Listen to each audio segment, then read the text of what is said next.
नमस्कार। मैं हूं अंजू पंकज। इधर पूरी दुनिया भारत की मुरीद हुई जा रही है। चंद्रयान 3 की चंद्रमा के साउथ पोल पर लैंडिंग के बाद हर तरफ भारत का डंका बज रहा है और भारत में कांग्रेस समेत पूरा विपक्ष इसरो की इस कामयाबी पर भी राजनीति करने में लगा हुआ है। वो इसरो के वैज्ञानिकों को क्रेडिट देने की बजाय इसका क्रेडिट पंडित नेहरू को देने में लगे हुए हैं। ऐसा वो किस डर की वजह से कर रहे हैं? क्या 2024 को लेकर वो अभी से डर गए हैं या फिर मोदी विरोध में अपने ही देश की कामयाबी को सेलिब्रेट करना भूल गए हैं? इन्हीं तमाम मुद्दों पर चर्चा करने के लिए इस वक्त मेरे साथ मौजूद हैं जाने माने वरिष्ठ पत्रकार ओमकार चौधरी जी। नमस्कार सर, बहुत बहुत स्वागत है आपका। बहुत बहुत धन्यवाद अंजू जी, याद करने के लिए। आपके सभी दर्शकों को भी मेरा नमस्कार। सर, पहले तो चंद्रयान 3 सफलतापूर्वक उतर गया है चांद पर, इसके लिए आपको ढेर सारी बधाई हो। आपको भी और पूरे देशवासियों को, बल्कि मैं तो कहूँगा कि पूरे विश्व को बहुत बधाई, क्योंकि चंद्रमा की जो ये सतह है दक्षिण ध्रुव, यहाँ तो अभी तक कोई देश उतरा ही नहीं था। हमसे पहले अमेरिका, रूस और चीन उतरे जरूर, लेकिन वो दूसरे हिस्सों में उतरे थे। तो यहाँ पर उतरना, यहाँ के परीक्षण करना, उनकी रिपोर्ट्स भारत को भेजना, यानी इसरो को भेजना, ये अपने आप में बहुत बड़ी उपलब्धि है अंजू जी। बिल्कुल सर, ये बहुत बड़ी उपलब्धि है और इसीलिए शायद जो लोग जल भून रहे हैं इस वक्त, उनका जलना भी इस वक्त बहुत ज्यादा हो रहा है। क्रेडिट किसे दिया जाए, परेशानी तो इस बात को लेकर है उस तबके में।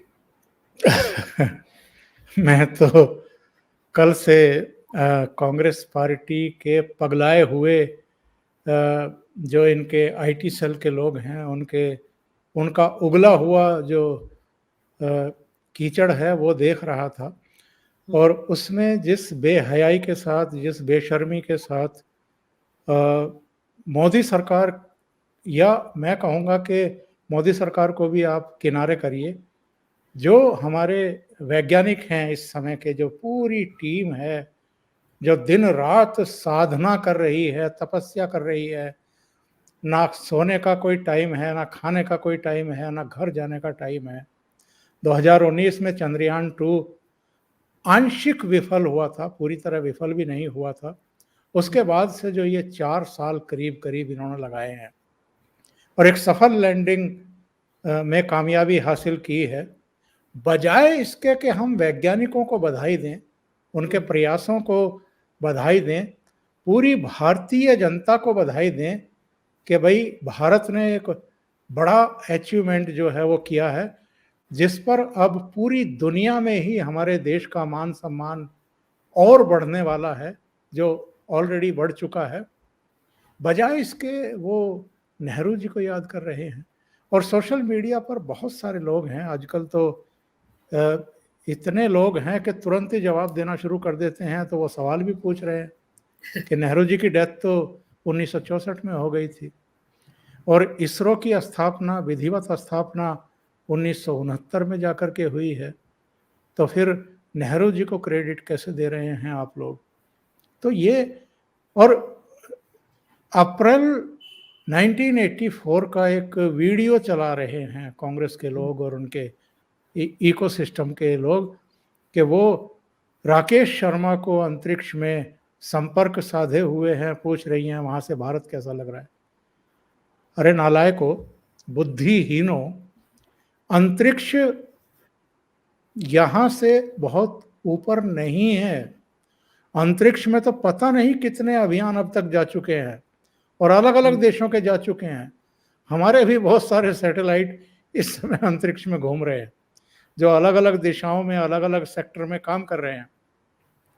मून पर जाना मार्स से भी कहीं कठिन है, क्योंकि मार्स पर तो आप अपने यान को की स्पीड कम करने के लिए, वहाँ की जो भौगोलिक स्थिति है, वहाँ पर आप अम्ब्रेला का इस्तेमाल कर सकते हैं, पैराशूट का इस्तेमाल कर सकते हैं। चांद पे तो आप वो भी नहीं कर सकते। तो चांद पर उतरना, और इतने मिशन फेल हुए हैं, सारी डिटेल आ गई है। अमेरिका के कितने मिशन फेल हुए, रूस के कितने हुए, चीन के कितने हुए। रूस का तो अभी लूना 25 विफल हुआ, क्रैश हो गया। बिल्कुल।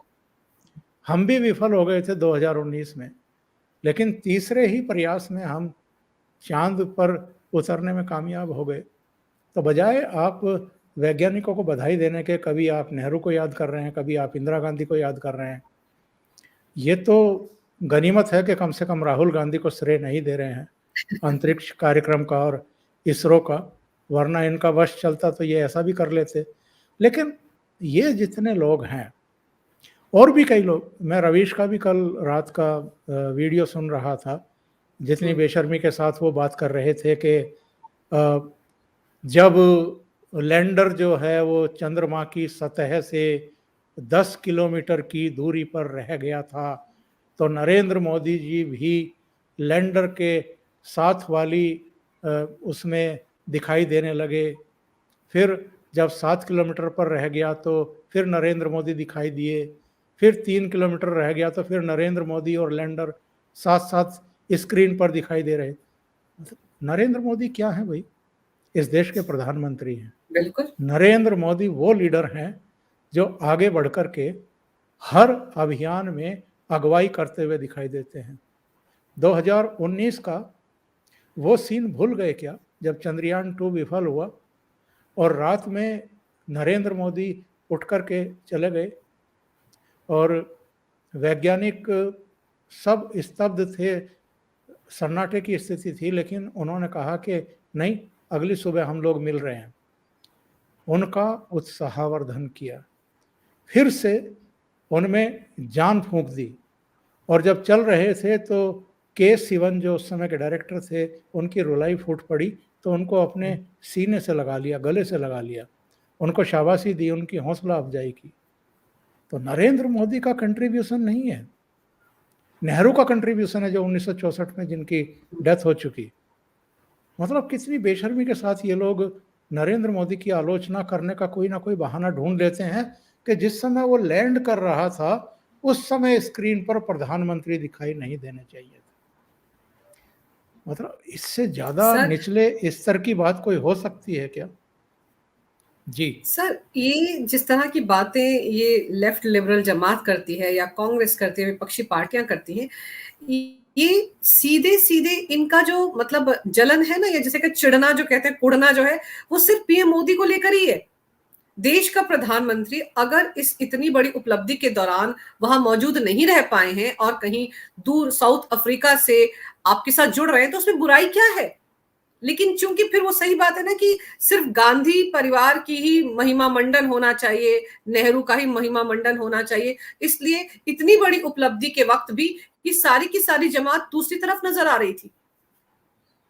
ये एक्चुअल में जो गुलामी की मानसिकता है ना इस भारत के लोगों की, और भारत के लोगों की भी नहीं, अब तो वो उस एरा से, उस मानसिकता से बाहर निकलना शुरू भी हो चुके हैं। और 2022 में लाल किले की प्राचीर से जो पंच प्राण की बात नरेंद्र मोदी ने की थी, उसमें दूसरा पंच प्राण ये था कि हमें हर किस्म की गुलामी मानसिकता से बाहर निकलना है। और उस दिशा में उन्होंने तो कदम बढ़ा दिया, देश ने भी कदम बढ़ा दिया। नई पार्लियामेंट आ गई है, बहुत सारे ऐसे काम हो रहे हैं जो अब अंग्रेजों के द्वारा दी गई किसी भी तरह की कोई प्रतीक के रूप में ही कोई बिल्डिंग है, कुछ भी है, उससे हम बाहर निकल रहे हैं, अपनी बिल्डिंग खुद तैयार कर रहे हैं। सर, लेकिन अब तो ये लोग 190 साल पुराने कानून बदले जा रहे हैं, जिसका बिल भी लोकसभा में रखा गया। बिल्कुल सही आप कह रहे हैं, 1860 का पुलिस कानून है, 72 का है, 98 का है, तो ये सब चेंज हो रहे हैं। लेकिन ये लोग अभी उस गुलामी की मानसिकता में जकड़े हुए हैं, कुछ परिवारों की गुलामी करते आ रहे हैं, अभी भी कर रहे हैं। इनको अपने संघर्ष के बल पर देश का और दुनिया का दिल जीतने वाले पसंद नहीं है। देश में जो आमूल-चूल परिवर्तन हो रहा है, देश का जो पूरी दुनिया में सम्मान बढ़ रहा है, वो इनको मंजूर नहीं है। इनको वही चाहिए जो आज भी लिखे हुए भाषण पढ़ते हैं, या अगर लिखा हुआ नहीं पढ़ रहे हैं तो जो जी में आता है वो बोलना शुरू करते हैं और उसके बाद जो फजीहत होती है उनकी, उनके परिवार की और उनकी पार्टी की, वो संभाले नहीं संभल रही है आज तक। ये जो कुछ अजीत अंजुम हो, पुण्य परसून हो, बरखा हो, राजदीप सरदेसाई हो, रवीश कुमार हो, आपके विनोद कापड़ी हो, इनकी इनकी जो पीड़ा है वो ऐसे ऐसे फूट रही है। मैं तो मजाक में एक प्रोग्राम में कहा था कि ये जो बर्नौल बनाने वाली कंपनियां हैं, इनको अपना उत्पादन और सप्लाई बढ़ानी चाहिए। ये अब कब तक ये मतलब जलते भुनते रहेंगे और इनको समय पर बर्नौल भी उपलब्ध नहीं होगा, ये तो बड़ा नाइंसाफी है इन लोगों के साथ में। तो ये आलम जो है, और अलग अलग पॉलिटिकल पार्टियों के नेताओं का ज्ञान देखिए आप। मैंने अभी एक वीडियो बनाया था, दर्शक देख ही रहे होंगे, कि उसमें कई नेताओं को तो यही पता नहीं है कि ये मानव विहीन अभियान है, मिशन है, हाँ। उसमें कोई यात्री नहीं गया हुआ है। वो कह रहे हैं कि जो यात्री वहां पहुंचे हैं, मैं उनको बधाई देता हूं। एक कह रहा है कि जब ये वापस आएंगे धरती पर सर तो उनका पूरा सर देश जो लेकिन है वो सर स्वागत करेगा। सर ये जो जो सर ये जी जिनकी जी। बात आप कर रहे हैं वो कोई ऐरा गैरा एक आम आदमी भी नहीं है, मंत्री है, कांग्रेस के मंत्री राजस्थान से, जो ये बोल रहे हैं। मतलब आज के सर हर किसी के हाथ में एक स्मार्टफोन है, सबको सब कुछ पता है कब क्या होने वाला है, कैसे हो रहा है। उसमें आप इतने इग्नोरेंट कैसे हो सकते हैं मंत्री रहते हुए? नहीं, उनको कुछ पता ही नहीं है, वो कुछ जानना भी नहीं चाहते हैं, वो एंजॉय कर रहे हैं पावर को। और जो एक बार मंत्री बन जाता है वो अपनी 7 पुश्तों का बंदोबस्त करके हटना चाहता है। तो उनको तो ठेकेदारों से मुलाकात करनी है, उनको जो कंस्ट्रक्शंस कंपनी है, जो दूसरे काम हैं, जो टेंडर छोड़े जाते हैं, वो उन लोगों से मुलाकातें करनी है। बाकी देश भाड़ में जाए, इसरो भाड़ में जाए, चंद्र अभियान जो है क्या लेना देना है उनको, उनको कुछ पता नहीं है। और आप एक कल्पना करिए, जिस समय कल चंद्रयान 3 लैंड कर रहा था, वो जो लम्हे थे लास्ट के बिल्कुल आधे घंटे का जो पीरियड था, उस समय पूरा देश किस तरीके से टकटकी लगाए हुए देख रहा था। और देश नहीं, जो हमारी आने वाली पीढ़ी है, जो बच्चे हैं, सब जो देख नौजवान हैं, वो जो देख रहे थे, उन्होंने जो वो पल जिए हैं, वो अपनी जिंदगी में कभी भूल नहीं सकते हैं। और ये वो क्षण होते हैं जब हमारी जो आने वाली पीढ़ी है वो प्रेरणा लेती है। अभी तक तो उनकी नज़र में ये जो एक्टिंग करने वाले हैं वो आइकॉन हुआ करते थे, हीरो हुआ करते थे। जब जब सरहदों पर हमारे सैनिक दुश्मन देशों से टक्कर लेते हैं, तब वो हीरो होते हैं। और आज हमारे वैज्ञानिक हमारे हीरो हैं, हमारे आइकॉन हैं। इन लोगों को कुछ पता नहीं है जिसकी हम बात कर रहे हैं और जिन पर हम मैक्सिमम अपना टाइम बर्बाद करते हैं। अपने यूट्यूब चैनलों पर इन्हीं के बारे में चर्चा करते रहते हैं, पर हकीकत ये है कि इनको कुछ पता नहीं। और ये एक एक में ध्येय इनका क्या रहता है कि कोई भी उपलब्धि है, कोई भी अच्छा काम है इस देश में, उसका श्रेय किसी तरीके से नरेंद्र मोदी को ना मिल जाए। क्योंकि जिस तरीके से एक सेंसिटिव लीडरशिप हमारे देश को मिली है, एक ऐसे परिवेश से आया हुआ प्रधानमंत्री है जो जिनकी माताजी पड़ोसियों के घरों में बर्तन मांज करके जो है अपने बच्चों को पढ़ाती लिखाती थी और घर चलाती थी। एक ऐसे पिता की संतान जो रेलवे स्टेशन पर चाय बना करके बेचते थे, यात्रियों को पिलाते थे। एक ऐसे परिवेश से आया हुआ आदमी अगर पहले गुजरात का मुख्यमंत्री रहता है और वहाँ पूरा इकोनॉमी को एक तरीके से ट्रांसफॉर्म कर देता है, वाइबल एक इकोनॉमी वाला प्रदेश जो है बना करके रख देता है, फिर जब देश का प्रधानमंत्री बनता है तो देश की सूरत बदलने में लग जाता है। कोई एक छुट्टी नहीं, कोई विश्राम नहीं, अथक परिश्रम करने वाला आदमी। और जो ऐसे समय पर दक्षिण अफ्रीका में ब्रिक्स देशों के सम्मेलन में भाग ले रहा हो और वहाँ से किसी तरीके से समय निकाल करके ऑनलाइन जुड़ा हो और वो भी इनसे बर्दाश्त ना हो रहा हो, तो आप अंदाजा लगाइए कि पागलपन की सीमा जो है वो क्रॉस कर चुके हैं ये लोग। और इनको नहीं पता कि इनको कब क्या कहना चाहिए। मुझे लगता है कि ये लोग क्या किस मुद्दे पर रिएक्ट करना चाहिए, किस पे नहीं करना चाहिए, इनको ये भी पता नहीं है। और एक बात कही जाती है राजनीति के बारे में अंजू जी, जी। कि कब बोलना है, कितना बोलना है, यानी किस समय बोलना है और कितना बोलना है, ये समझ आना बहुत जरूरी है राजनीति के लिए। और कब बिल्कुल। अपना मुंह बंद रखना है, ये भी पता रहना चाहिए। अगर आपको इन 3 चीज़ों का पता नहीं है, तो आप राजनीति में अपना टाइम बर्बाद कर रहे हैं, अपनी पार्टी का टाइम बर्बाद कर रहे हैं और देश का भी टाइम बर्बाद कर रहे हैं। सर, लेकिन यहाँ समझने वाली बात ये है कि ये जो घमंडिया गठबंधन बना है, इनकी दिक्कत ये है कि इनको 2024 का डर सता रहा है और अपने अंदर खाने इनमें क्या चल रहा है सीटों के बंटवारे को लेकर, या आज ये साथ में है कल नहीं होंगे, ये सब भी हम सब देख रहे हैं। तो इनको ये लगता है कि कहीं ऐसा तो नहीं कि चंद्रयान 3 पूरी कामयाबी के साथ वहां उतर गया, पीएम मोदी की तस्वीर साथ में नजर आ रही है, सारा का सारा क्रेडिट उनको मिल जाएगा, इतनी बड़ी कामयाबी इसरो ने जो हासिल की है उनके पीएम रहते हुए उसका श्रेय उनको चला गया, फिर तो चुनाव में फायदा हो जाएगा। इसी डर के मारे ये इस तरह से किलस रहे हैं, इसीलिए तो इतना रोना धोना मचा हुआ है। जबकि इनको तो अपना गठबंधन संभालना चाहिए, जिसकी बैठक होने जा रही है मुंबई में, जिसमें पता नहीं कौन कब तक है, कौन कब तक नहीं रहेगा। आप 2024 की बात कर रहे हैं, मैं कह रहा हूं कि इनको 2034 तक भूल जाना चाहिए कि इनकी भारत की सत्ता में वापसी के कोई चांस हैं।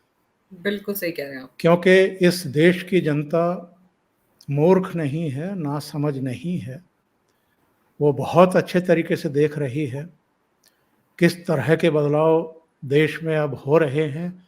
और केवल बदलाव नहीं हो रहे हैं, बहुत तेजी से बदलाव हो रहे हैं, बहुत तेजी से लोगों का जीवन स्तर बदल रहा है, ऊपर आ रहा है और उसमें बड़े भारी बदलाव उसको देखने में मिल रहे हैं। अंजू जी, मैं आपको 2014 से पहले के कुछ सीन याद दिलाना चाहता हूं और दर्शकों को भी। जी। आपको बिजली का बिल भरना है, लंबी लाइन में खड़े हो जाइए। आपको टेलीफोन का बिल भरना है, लंबी लाइन में खड़े हो जाइए। आपको गैस सिलेंडर लेना है, लंबी लाइन में खड़े हो जाइए। आपको केरोसिन लेना है, जो अब सिरे से गायब हो गया, जैसे गधे के सिर से सींग गायब हुए थे। अब केरोसिन तो कोई याद ही नहीं करता। लेकिन एक जमाना था जब स्टोव में केरोसिन ही चलता था और जब घर में स्टोव जलता था तभी रोटी बनती थी। आज केरोसिन को लोग भूल गए, उसके लिए भी कनस्तरी लेकर के आप लाइन में खड़े होते थे। ऐसा कौन सी जगह नहीं थी। आप रेलवे की यात्रा करनी है आपको, पहले जाके विंडो पे लाइन में खड़े हो जाइए। आपको एरोप्लेन की टिकट भी खरीदनी है, किसी ट्रैवल एजेंसी से संपर्क करिए साहब कि जी हमारा टिकट बुक कर दीजिए। आज क्या है, आज तो ये एक मोबाइल फोन है और इसमें सब कुछ है। सब कुछ है। आप सेकंडों में कोई भी बिल भर देते हैं, सेकंडों में, मिनटों में आप कहीं का भी एयर टिकट बुक कर सकते हैं, रेलवे टिकट बुक कर सकते हैं। गैस सिलेंडर मंगाना है, अब तो पाइप आ गए हैं बहुत लोगों के यहाँ, बहुत सारे शहरों में, तो आपको अब सिलेंडर भी बुक नहीं करना। लेकिन जिस शहरों में अभी सिलेंडर की व्यवस्था है, आपको बस ये फ़ोन उठाना है, आप ऐप पे जाना है, इंडियन ऑयल की या भारत की या दूसरी कंपनियों की, वहाँ पर आपको बुक करा देना है, वो आपके घर के दरवाजे पर आकर के छोड़ के जाएंगे। इतनी सुविधाएं कर दी गई हैं। पहले घंटों घंटों हम सड़कों पर जाम में फंसे रहते थे, 3-3 घंटे। मैं आपको बताऊं, मैं एनसीआर दिल्ली में, यहाँ गाजियाबाद के एक इलाके में रहता हूँ। वहाँ से मुझे अपने होम टाउन मेरठ जाना होता था तो मुरादनगर में जाम लगा रहता था, फिर मोदी नगर में जाम लगा रहता था, और कहीं कभी भी जाम लग जाते थे। आप दिल्ली को याद करिए, हम तो दिल्ली में बरसों से रह रहे हैं जी। यहाँ गाजीपुर में 3-3, 4-4 बार जो है ट्रैफिक चलता था रेड लाइट पर, तब जाकर के पार होती थी गाजीपुर रेड लाइट। आज क्या हालत है, पूरी दिल्ली की जो है सूरत बदल रही है, पूरे एनसीआर की सूरत बदल रही है, पूरे देश की सूरत बदल रही है। हाईवेज, एक्सप्रेसवेज, ट्रेनों की हालत देख लीजिए, ट्रेनों की सूरत बदल गई है। अब बिल्कुल। अंतरिक्ष में देखिए कितनी बड़ी छलांग लगाई गई है। हम्म, ये ऐसे ही नहीं हो जाता है, बहुत परिश्रम होते हैं, एक विजन होता है, उस विजन पर काम करने के लिए दिन रात काम करने वाले डेडिकेटेड ईमानदार लोग चाहिए होते हैं। और ऐसा काल कभी कभी आता है जैसा इस समय भारत में है, ऐसी लीडरशिप भी कभी कभी आती है जैसी लीडरशिप इस समय भारत में है। अब आप अंदाजा लगाइए, अगर कोविड काल में वो 2 वैक्सीन नहीं बन पाती अपने यहाँ, तो भारत की क्या सिचुएशन होती, कितनी बिल्कुल। मौतें होती।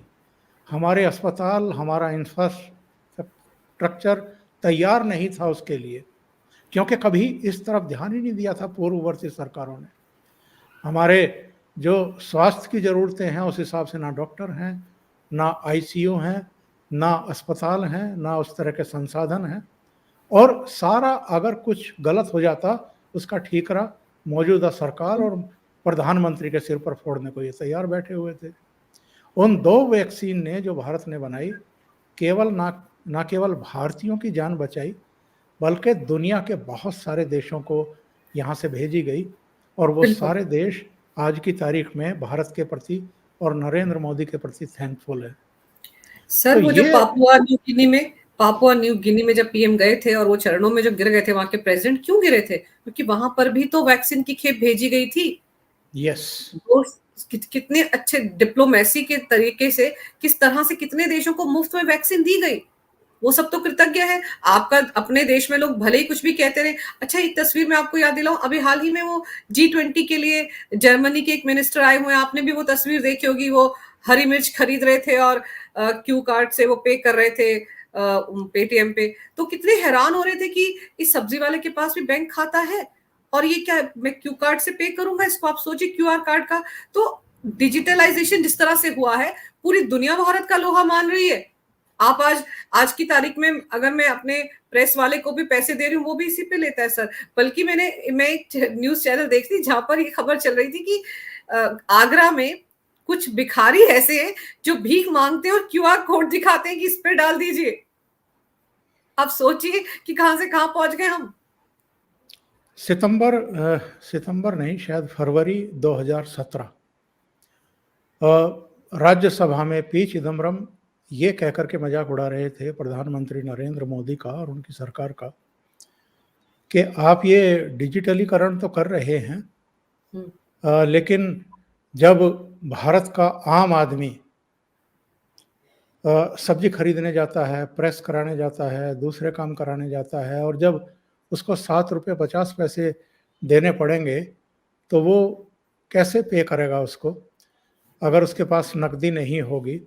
क्योंकि सब्जी वाला तो अपने पास क्यूआर कोड लेकर के रखता नहीं है, उसके पास तो पेटीएम एटीएम है नहीं।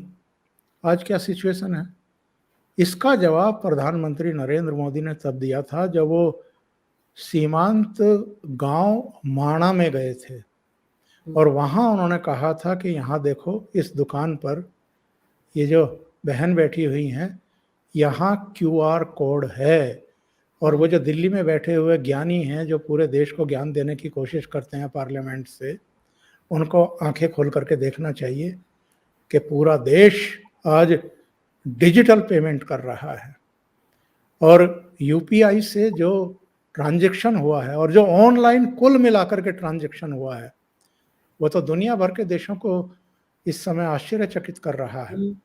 और आपने सही कहा कि एक मंत्री बाहर से आता है और वो सब्जी खरीद करके ऑनलाइन पेमेंट कर रहा है, क्यूआर कोड से पेमेंट कर रहा है।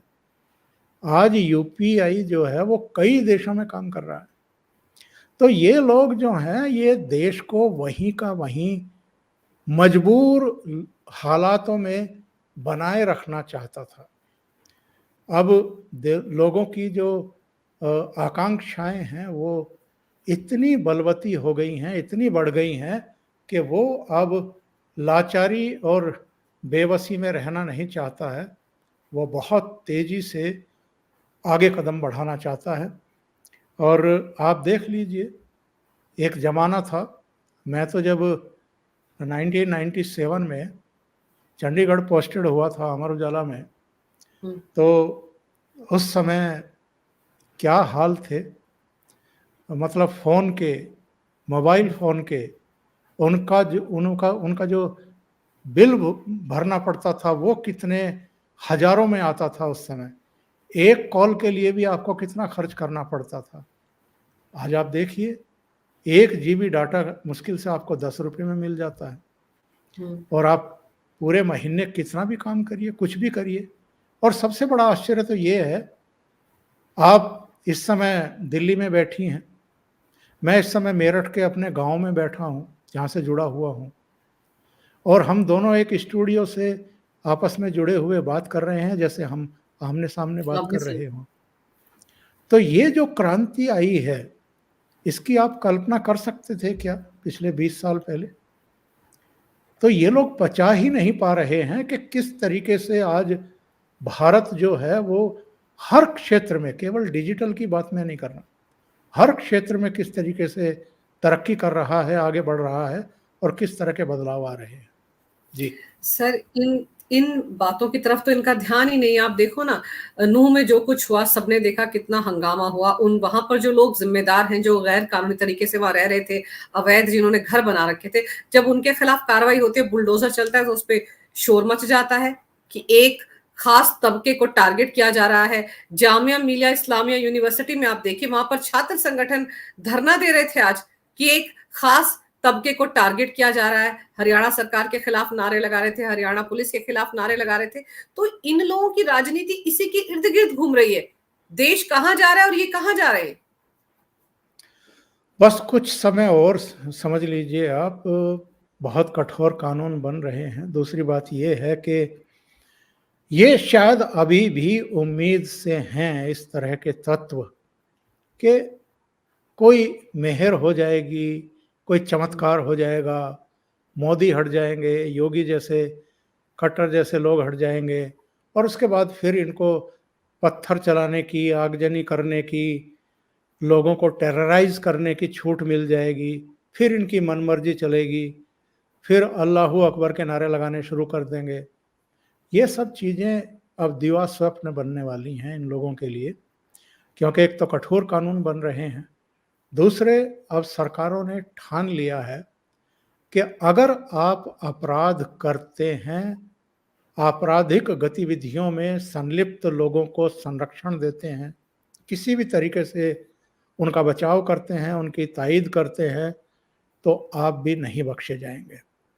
ये जो घटना हुई थी जिसकी चर्चा आप कर रहे हैं, नूह की, मेवात की, जी। मुझे ये लोग जो जामिया मिलिया में तमाशा करने की कोशिश कर रहे थे, हम्म, इस बात का जवाब दें कि वहाँ पर जो हजारों की संख्या में ट्रकों में और दूसरे व्हीकल्स में भर करके उपद्रवी पहुंच गए थे, जिन्होंने वहाँ टारगेटेड हिंसा की है।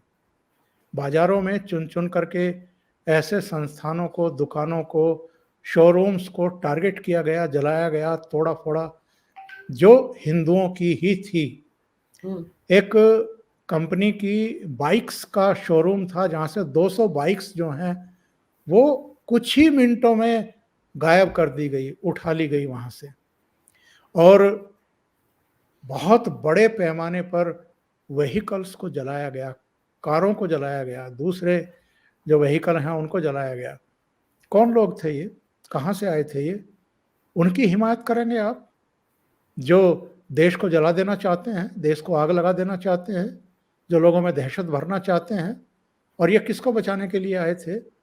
उन दंगाइयों को, उन साइबर क्राइम के अपराधियों को, जिनके यहाँ 3 साढ़े 3 महीने पहले छापे पड़े थे और जो करीब 150-200 की संख्या में गिरफ्तार किए गए थे, जिनके यहाँ से स्कैनर से लेकर के computer, SIM card, mobile phone, नकदी वगैरह बरामद की गई थी। 5000 पुलिस कर्मियों ने मेवात के नूह के करीब 14 गांव में रेड की थी एक साथ। हम्म, झारखंड के जामताड़ा की शर्त तर्ज बिल्कुल। पर यहाँ भी साइबर क्राइम का एक पूरा नेटवर्क तैयार किया जा रहा था। देश भर के लोगों को ये लोग ठग रहे थे ऑनलाइन। तो क्या ये चाहते हैं कि ऐसे जो क्राइम अपराधी हैं, ऑनलाइन क्राइम के जो साइबर क्राइम के जो अपराधी हैं उनके खिलाफ कोई कार्रवाई ना की जाए। और मैं तो कहता हूँ जामिया मिलिया में जो प्रदर्शन करने वाले लोग हैं, इनके भी तार उन साइबर क्राइम के अपराधियों से जुड़े हुए हैं किसी ना किसी रूप में। क्यों साइबर क्राइम पुलिस स्टेशन को निशाना बनाया गया? क्यों वहां आगजनी की गई? क्यों वहां का रिकॉर्ड जला दिया गया? तो ये समय है अंजू जी जब इनका इलाज उसी तर्ज पर किया जाना चाहिए जैसा योगी जी कर रहे हैं। ऐसे लोगों की जगह एक्चुअल में जामिया मिलिया कॉलेज नहीं हो सकता है। ऐसे लोगों की जगह तिहाड़ जेल है। ऐसे लोगों की जगह नूह और मेवात की जेलें हैं। ऐसे लोगों की जगह वही है, बाहर नहीं है। और इनको तभी सबक सिखाया जा सकता है जब इस तरह की कड़ी कार्रवाई की जाए और इनको बताया जाए कि ये बदला हुआ हिंदुस्तान है, यहाँ अराजकता नहीं चलेगी, मनमानी नहीं चलेगी। और वो जो टुकड़े टुकड़े गैंग है, वो जो इनकी हिमायत में आ जाता था, आजकल तो वो भी थोड़ा सा जरा हतोत्साहित है और छुपा बैठा है, क्योंकि उनके जो पुराने आका हैं या जो पहरवे रहे हैं, अब तो उन पर भी आरोप तराशी हो गई है अदालतों में। अब उनको भी उनके अंजाम तक पहुंचाया जाएगा। अभी तो ताहिर हुसैन से लेकर के शर्जील इमाम और सारे लोगों के खिलाफ आरोप पत्र ऑलरेडी दाखिल हो चुके हैं, तो अब इनको सबको अंजाम तक पहुंचाया जाएगा। जी बिल्कुल सर, आप बिल्कुल सही कह रहे हैं कि बदलता हुआ भारत है, यहाँ पर अराजकता अब बर्दाश्त नहीं होगी। और ये जो राष्ट्रद्रोह और देशद्रोह का जो नया कानून आ रहा है ना, जिसमें धारा 150 जो बताया जा रहा है बहुत सख्त है, वो ऐसे ही लोगों के लिए है जो ऐसी हरकतें इस वक्त कर रहे हैं ना जामिया में। ये सब लोग भी अंदर जाएंगे और जो पढ़ाई वढ़ाई वो कर रहे हैं वहां से भी इनकी छुट्टी होगी, क्योंकि अब कानून इसी तरह का आ रहा है। और आप सही कह रहे हैं कि कितना भी जलते भूनते रहे, लेकिन इनको दरअसल 2024 की असलियत पता है और उसी असलियत के चलते इस वक्त ये बौखलाए हुए हैं और इसीलिए इस तरह की हरकतें कर रहे हैं और चंद्रयान 3 की कामयाबी बर्दाश्त नहीं कर पा रहे, पचा नहीं पा रहे हैं। आपने इस मुद्दे पर जो विस्तार से जानकारी दी मेरे दर्शकों को सर, मेरे लिए वक्त निकाला, उसके लिए आपका बहुत बहुत धन्यवाद। बहुत नमस्कार। धन्यवाद।